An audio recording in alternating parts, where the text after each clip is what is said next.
గులాబీ కండువాలు వేసుకున్నా ఇంకొక 3 రంగుల కండువాలు వేసుకున్నా కాషాయం కండువాలే వేసుకోవాలి ఇర్రెస్పెక్టివ్ ఆఫ్ ద పార్టీ. అది మా పార్టీ కండువా అని నేను చెప్పట్లేదు. ఇర్రెస్పెక్టివ్ ఆఫ్ ద పార్టీ దైవ భక్తులంతా హిందూ బంధువులు అందరూ కూడా వేసుకోవాల్సింది గుడికి వచ్చినప్పుడు కాషాయానికి సంబంధించి. ఇంకా దాంట్లో ఎవరో పింక్ వేసారు, ఇంకెవరో 3 రంగులు వేసారు, ఇంకెవరో ఆకుపచ్చ వేసుకున్నారు అంటే ఆ దేవుడు ఒప్పుకోడు, కమిటీ కూడా ఒప్పుకోవచ్చు.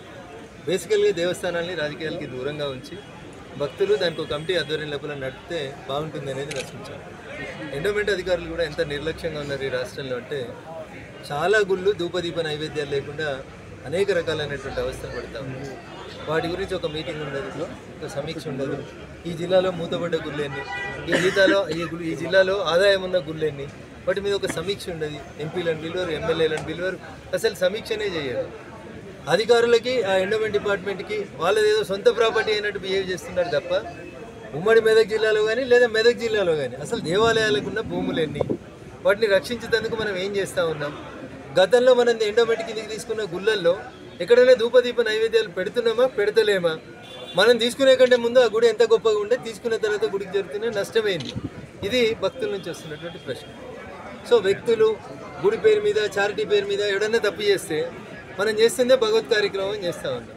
అట్లాంటి తప్పు ఎవరైనా చేస్తే భగవంతుడే చూస్తాడని నేను నమ్ముతాను. కర్మ ఫలితాన్ని నేను విశ్వసిస్తాను. ఒకవేళ ఎవరైనా విశ్వసించకపోతే కొంచెం ఆలస్యంగానైనా దాక్కుతుంది. ఏదో పాపం చేసుకున్నాడు రా అని కర్మ అట్లా పోయింది అంటారు జనం. కాబట్టి దయచేసి గుడి పేరు మీద ఎవరు రాజకీయం చేయొద్దు, గుడి పేరు మీద ఎవరు డబ్బులు మిస్అప్రోప్రియేట్ చేయొద్దు. ఎండోమెంట్ అధికారులు కూడా ఇంత నిర్లక్ష్యంగా ప్రవర్తించడం అనేది తప్పు.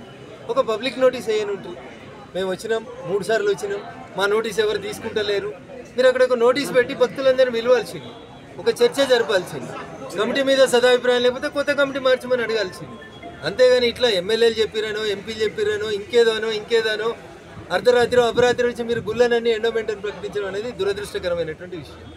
దీని విషయంలో సంబంధిత ఎండోమెంట్ కమిషనర్ వెంకట్రావు గారితో, సంబంధిత మంత్రి గౌరవనీయురాలు మొన్నటి వరకు మన జిల్లాకి ఇన్ఛార్జ్ మంత్రిగా ఉన్నటువంటి శ్రీమతి కొండా సురేఖ గారితో మాట్లాడతాను. మీకు అందరికీ తెలుసు పార్లమెంట్ నడుస్తుంది కాబట్టి వర్కింగ్ డేస్లో నాకు కొంచెం ఇబ్బంది ఉంది. అందుకని సోమవారమా మంగళవారమా కమిషనర్ గారితో మళ్ళీ మాట్లాడుతాను. ఇప్పుడు మీ ముందు కూడా మాట్లాడే ప్రయత్నం చేసినాం. ముఖ్యమంత్రి గారి దగ్గర మీటింగ్లు ఉన్నారని వారు తప్పించుకునే ప్రయత్నం చేస్తున్నారు. కాబట్టి ఖచ్చితంగా మెదక్ పట్టణంలో ఉన్నటువంటి రామాలయం విషయం లోపల రాజకీయాల్ని పక్కన పెట్టి దైవ సన్నిధులకు వచ్చేటువంటి భక్తులకి సరైన న్యాయం జరిగే రీతిలో మెదక్ పార్లమెంట్ సభ్యుడిగా ఖచ్చితంగా